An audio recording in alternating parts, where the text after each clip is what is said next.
Ano ang dadalhin mo kapag manunood ka ng concert ng iyong favorite band o artist? Go! Mia. Cellphone. Siyempre, para ma-record natin yan. Yeah. Answer ba yung cellphone? Top answer! Top answer? Pass or play, Mia? Play. Let's go. Balik muna tayo, Weng. Actually, paalala to sa mga manunod ng concert ninyo, di ba? O anong dadalhin kapag manunod ng concert ng inyong favorite band or artist, Ivan? Camera. Camera. DSLR camera. Nandiyan po ba ang camera?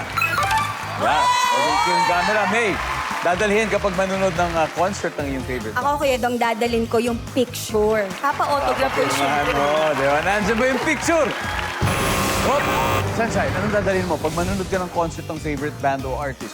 Ito importante, hindi ka makakapasok nito. Concert ticket. Yan, siyempre. Siyempre. Nandiyan ba yung ticket? Ah! Mia, dadalhin mo kapag nanood ka ng concert ng favorite band or artist? Banner. Di ba? Di ba? Banner, tarpaulin. Banner at tarpaulin, nandiyan ba yan? Wow, bigan yan, oh! Boom! Haifa, dadalhin mo kapag manunod ka ng concert ng iyong favorite band o artist? Pera. Para may panggastos ka. Tama. Pambili ng soft drinks, di ba? Ng Yes. tubig ko naman. Nandyan ba ang pera? Okay, may isa pang chance, okay?